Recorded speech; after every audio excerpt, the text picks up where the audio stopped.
I welcome you all. I know some of you have traveled, like Professor Hunoud, I think how many miles. It's a pleasure to see you here, and we should start shortly. Let me start quickly. This conference, or this, if you like, initiative, started in 2005-06, and we were discussing, my area is technology transfer, those who they don't know me. I did my PhD on technology transfer, and when I did my PhD in 1999-2000, the case study I used was the Jazeera scheme, which is the largest agricultural scheme, I think, in the whole world, in Sudan. So that was the best place to do a test on technology transfer model, because you have the technology providers, which are the University of Jazeera, and the Agricultural Research Corporation, which was the largest in Africa. And you have the technology users, which are the farmers. And you have the technology transfer agencies, which is the extension services. So it was the best place to test the concept. So after I did that, one of the results we found is that the people who provide or produce technology and knowledge, in most of the cases, senior professors, they do not take considerations of the users, which are the farmers. And this was acknowledged and even commended by somebody I highly respect, which is Professor Osman Ahmed Ali Ajib. Those who they don't know him, he used to be the Director General of the Agricultural Research Corporation, very distinguished scientist, agronomist actually is. And he said that was been a problem, particularly for a 100-old research institution. After that, in the 2001, 2, 3, 4, I have started working with many other people, one of them from IDS, called Robert Chambers. Some of you might hear about him. He had a very famous book called Farmers First. He also argued the same. If you want to transfer technology or knowledge, you have to go to the user to understand his conditions, his capability, his affordability, and so on and so on. For this year, the focus is how to connect scientists or knowledge providers or technology providers abroad with the country's scientific base, and also to have or to be able to be involved in the policy and decision making. So it's not just about connecting. And we have a very good example today. I'm very pleased. This paper on the second session by a team of 4, one from Aberdeen University, Hassan Hamdoun, with people from Zain, which I'm sure you all know it, one of the leading ICT or telecommunication companies in the whole region, with Marwan from the Knowledge Society. They have worked together, and they produced the paper. And to see how professional they are ready on the Skype. They have recorded the presentation, and they sent it to me. I found it in the morning. So if everything failed, we have a video here to show you the lecture. But it's a good example. It's in your book. A good example of how scientists or academics can work together. We have many other examples. Sam Azzeddin is one of them. He does not just go to Darfur and help or treat people there, but he actually went there and collected data and analyzed that data, which then this data was published in the British Medical Journal, I can't remember, 2010 or 9. The issue with that, once it's been published, that means it will have implications for policymakers. And the idea is, you do not just need to collaborate, but we need to make ourselves included in Sudan. And that's the best way you can have your, and I have experienced this myself. You need to be included, but if we stay passively sitting here, we're saying people they are not listening to us, or they're not. Let's see how we can. I have been seeing in this researchers initiative every day. This Hassan Hamdoun, for example, he's in Sudan now. He's not here. That's why he's not here. I have seen 3, 4 notices about lectures he's going to give in the engineering society and so on. There's many ways we can make our views live there. The way I see it, and I think this is the case on all African and Latin American countries. I don't have much experience in the Asian countries, but what I have found it, those countries in Africa and Latin America, they are desperate for their expertise. So they're not going to say no. I know many people will come and say no, they will not take. For me, if I can find somebody to let me give my talk and share my knowledge, whether he take it or not, it doesn't matter. Because there will be some people who they will take it. I receive emails every day from people in Sinnar, in Chendi, very remote areas, asking for that book we did on food security. Food security in Sudan. We did that with the people from University of Khartoum and the FAO. I don't have a copy of that book because it's all finished, but they keep asking for that copies of that book. I sent it to them by email. Basically, my talk is on, are we dispersed, but are we united? I think the whole idea is, as young people, me and Yusra representing, got it. We are of our generation, so I think we speak on this best from anyone who has lived here, and obviously Yusra just moved here, but I've lived here all of my life. So basically the youth of Sudan, my favorite thing about the Sudanese in general is that even though we come from a third world country and there's not a lot going on, we are so non-self-deprecating. We're a nation that are so proud of ourselves, and we think the world of ourselves, which is funny when we don't actually have that amazing sustainability situation in Sudan. It's nice that we still look at Sudan and we're like, yeah, we're Sudanese and it's great. Even though everyone else is like, is it though? Is it great? Which is nice. I like that about Sudan. We necessarily here don't really know what's happening there. So I think there isn't really that communication going from the youth there to the youth here so that we can understand what they're doing and they can understand what we're doing. Another thing is, which I find very funny, is even when I go to Sudan and we have a cut-off of electricity and the Wi-Fi goes down, somehow everyone's still Instagramming, they're still Facebooking, they're still Snapchatting. The kids there are social. They're very social, and we need to not disregard the fact that they are alert and they are live on the internet. It's not just us because we're in a Western world that we are. They're on it, probably more than we're on it. I want to tell you about an existing experiment, and it was not created to become a model for diaspora, but it is.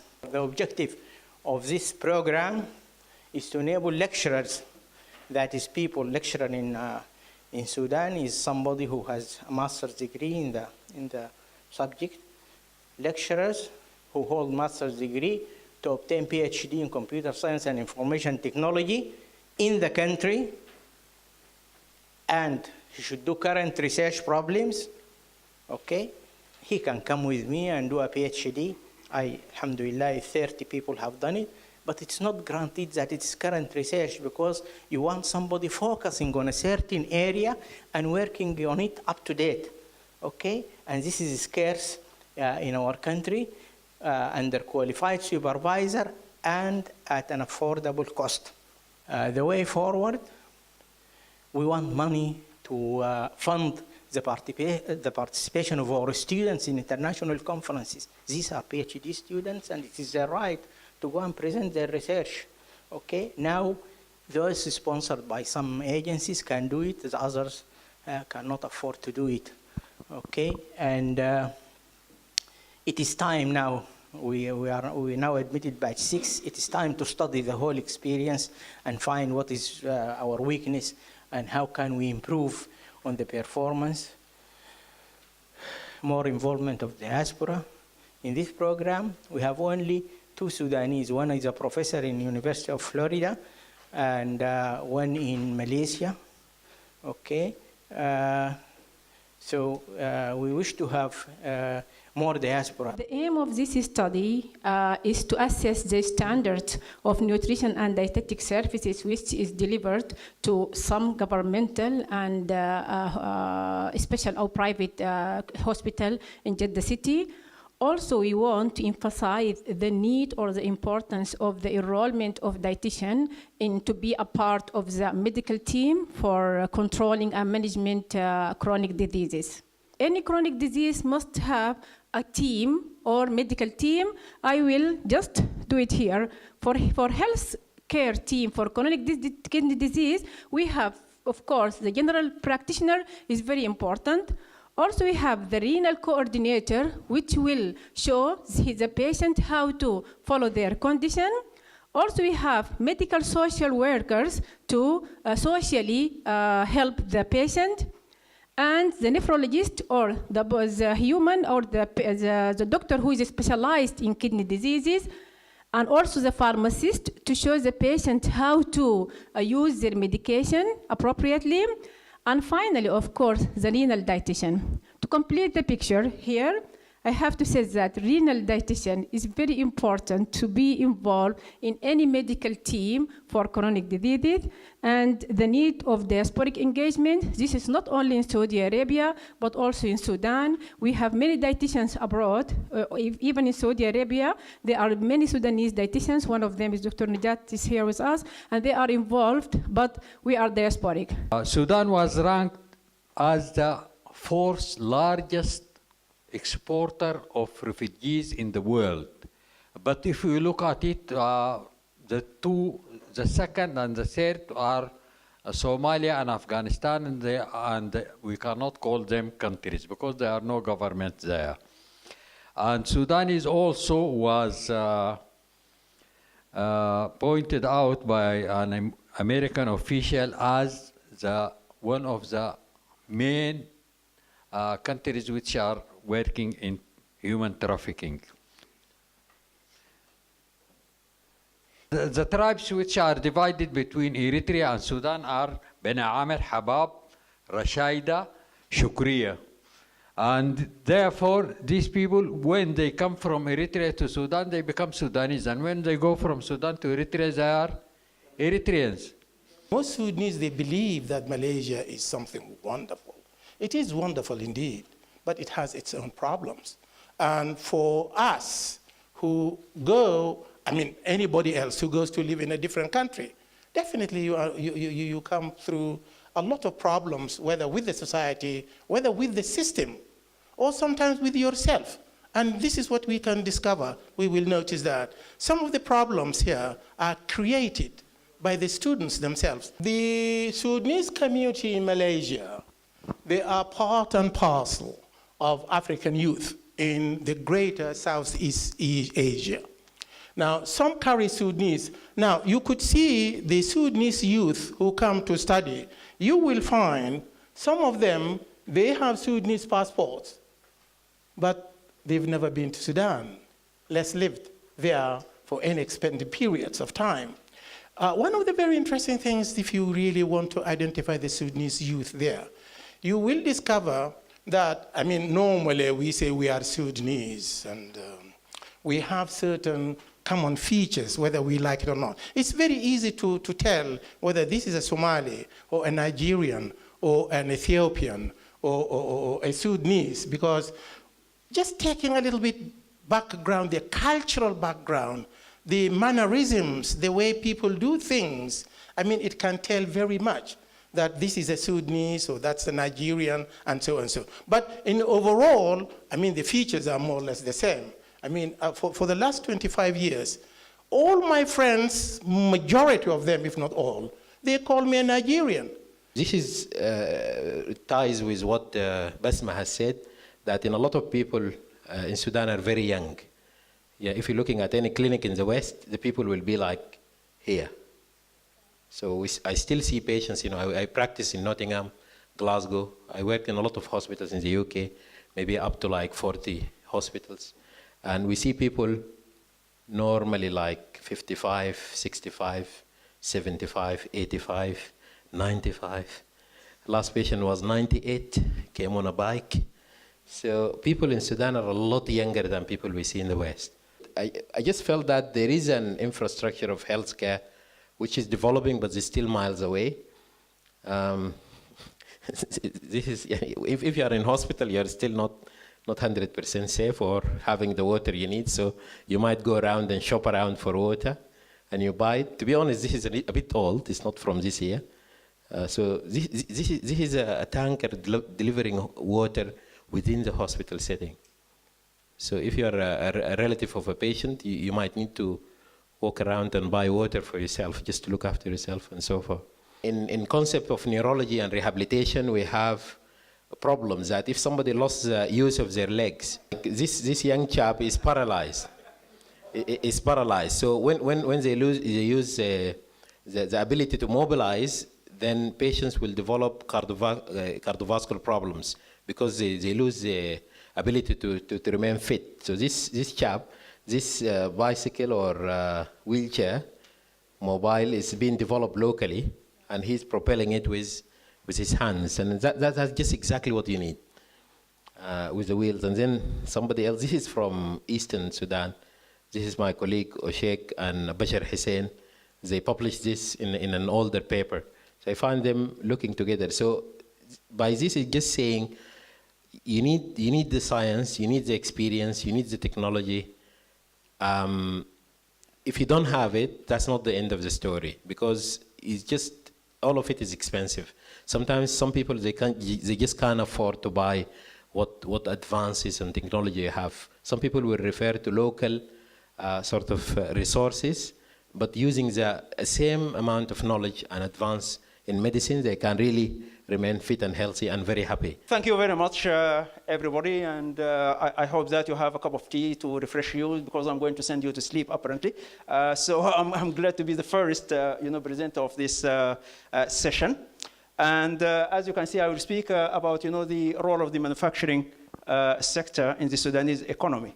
And just to help your appetite, actually this is a picture from the golden age of the Sudan. It is the Sudan Railways workshops in Adbara, and it is in 1960s, where Sudan actually used to have, an industry used to have an important role in the Sudanese economy. Unfortunately, this is not necessarily the case now. So by way of introduction, it's very easy to see that the Sudanese economy now, it is in a state of crisis.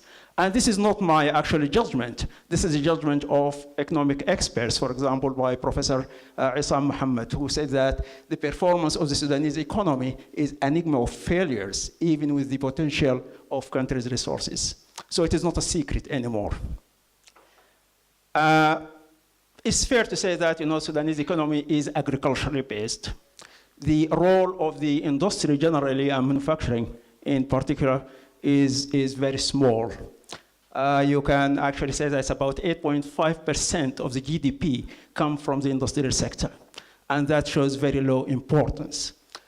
And even by things like the Nation Masters, they rank the Sudan as a country with low industrial production. However, we have to remember that all developing countries which wanted to actually get out of the poverty zone, they had adopted industrialization as an important part of their development model. So Sudan will not be the exception. So there is no escaping from the fact that we have to improve. So the Sudan needs to adopt an integrated sustainable development plan where industry represents the pivotal point. And when I say the word industry here, I use it very specifically. I know in the literature these days, you can find the word industry is used for everything. They use it for, services, for, even interestingly, there is something called sex industry in this world now. I do not mean that. I mean the industry, as I said here, refer to categories of production industry with measurable physical output, such as manufacturing and transport, ICT, and so on. So we want to introduce the mobile banking to financial institution of microfinance and to the customer to increase the outreach. Sudan is a very big country, then we want to have a branchless bank from the mobile as it happened in Kenya and South Africa. We want to do it in Sudan. This is all the idea about microfinance. Actually, we didn't learn from the developed countries. We have to learn from countries who are similar to Sudan. So in Kenya, in South Africa, in Zambia, in many countries, they already introduced the mobile microfinance, which is not a smartphone, it's just regular phone. So what are the problems facing the adoption of microfinance? The first one is technology, ICT. We have to convince the microfinance institution and also the companies who supply ICT to provide their service to develop the microfinance. And also the model, or business model now is practice. It should be also refined to be in line with microfinance mobile banking. Understanding also the mechanism drives Sudanese microfinance client intention. Actually, although this is a supply side, but we have to know the intention of the customer who receive, how microfinance, mobile banking will help them. Providing mobile banking service require collaboration, different stakeholders. We have the financial institutions, we have the government, and we have the telecommunication companies also, beside other collaborators. And the most important, number one, is a regulatory framework. We have to have a legal part of adapting the microfinance, which is under the cyber law. As you may know,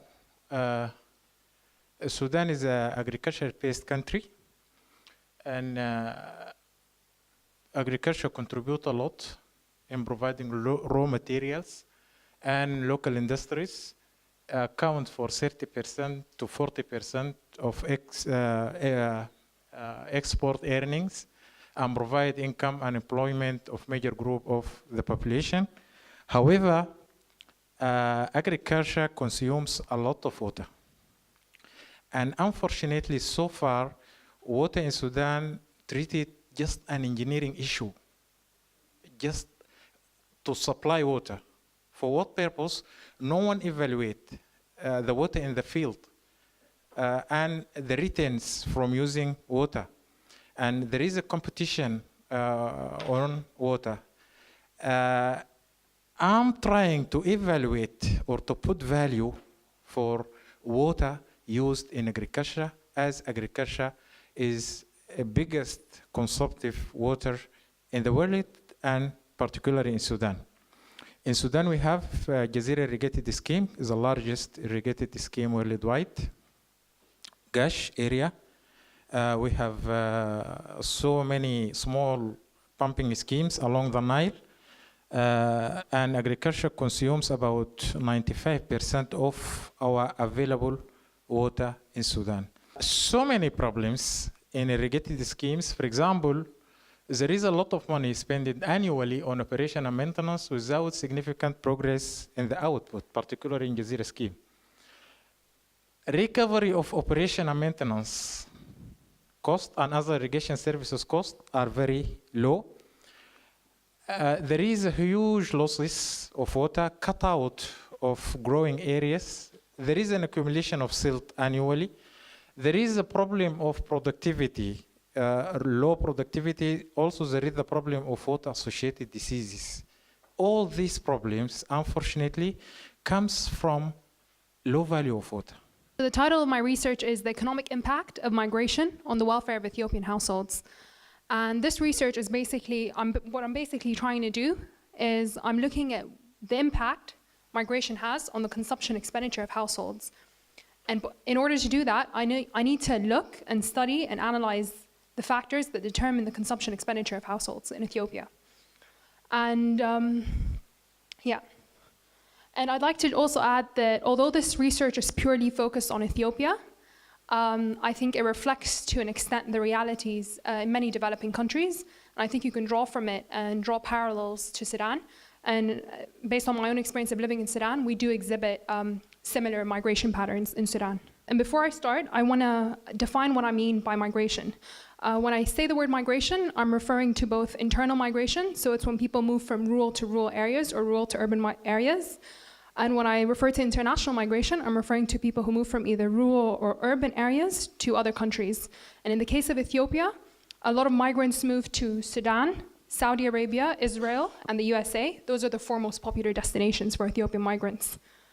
And migration is a very common strategy for moving out of poverty because it improves the welfare of households. And the way it does that is it increases households' consumption and investment capacities, okay? And the main benefits of migration accrue through the receipt of remittances, okay? And by remittances, in Arabic, اللي هي التحويلات, is basically the transfer of cash or in-kind goods. So there's two types of remittances. There's cash remittances or goods. And remittances is basically the transfer of this cash or goods back to their origin households, okay? So their families back home.